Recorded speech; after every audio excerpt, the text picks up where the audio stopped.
Okay, everybody, here's something I didn't expect to hear today. The modern day Atari has announced that they are launching Atari XP.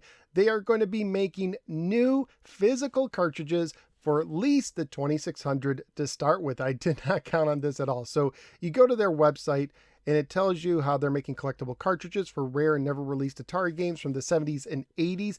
It doesn't say that this is limited to the 2600, but uh, right now that's all they're offering. So we have Yar's Return, and notice that they didn't put the apostrophe on the label. Shame, shame. Let's see, we also have Saboteur, and we also have Aqua Venture. Now, all these games, they weren't originally released for the 2600, but they have been re-released on compilations and Atari flashbacks. So these games of themselves are, really not that interesting to some people. It's not interesting to me, honestly, not these games. Let's see if I can get some more information on these games. So let's go to the FAQ.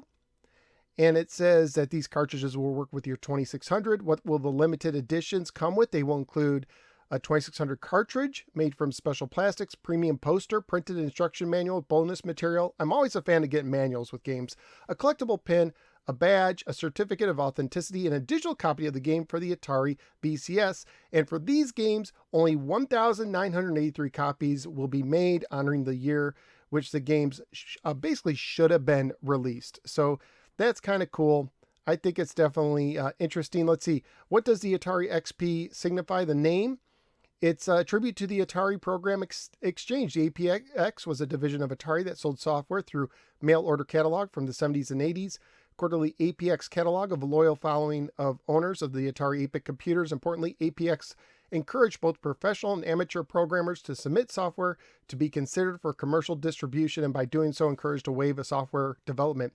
And I believe Willie from Arcade USA submitted a game that may have been published. I don't know. I think I'm not 100% sure. So this is real physical media if you're wondering. So let's see if I can go to the store. Let's see. We got Saboteur.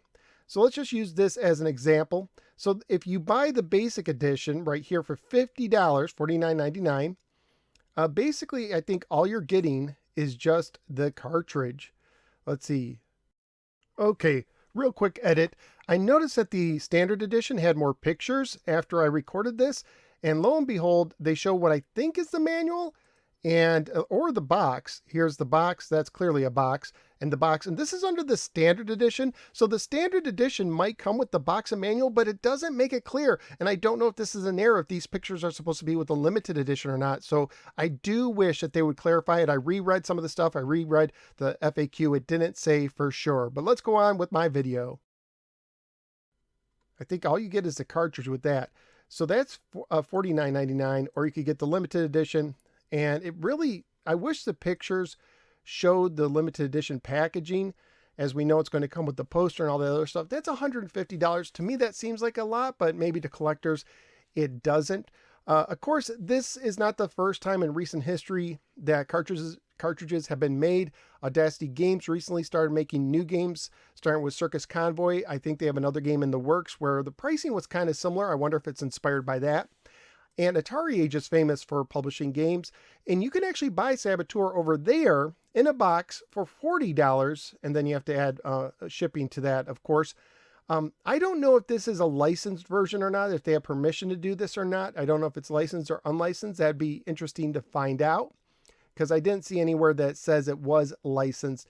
So Saboteur you can actually buy right now. And of course, in television, under their Blue Sky Rangers name on eBay, they've started doing this too. Like you have Stadium Mud Buggies, a rare game that's been re-released for the Intellivision. Defender of the Crown, Steamroller. They're selling, new games and old games over at their thing. Spiker, Deep Pockets, which was never officially released during the system's life. So this is not, the first time something like this has happened, but it is interesting to see modern day Atari actually try to release physical cartridges. And I could see them doing this for something like a Sword Quest Waterworld. I think it'd be really cool if they could get Todd Fry and, maybe some other programmers to help and release Air World, the final Sword Quest game. See, that would be interesting to see. So it's one of these things where I'm not so much interested in these first three games, but I'm interested to see where it goes. I'm interested to see if anything comes out that really piques my interest. Maybe the 7800 will get some new titles, or maybe they'll release some games that were harder to find, like Ninja Golf, which every Atari 7800 owner should own. Anyways, that's just my thoughts. Let me know what you think of Atari releasing cartridges for the 2600 yet again in 2021. Let me know in the comments below. Click like and subscribe, and I will see you next time.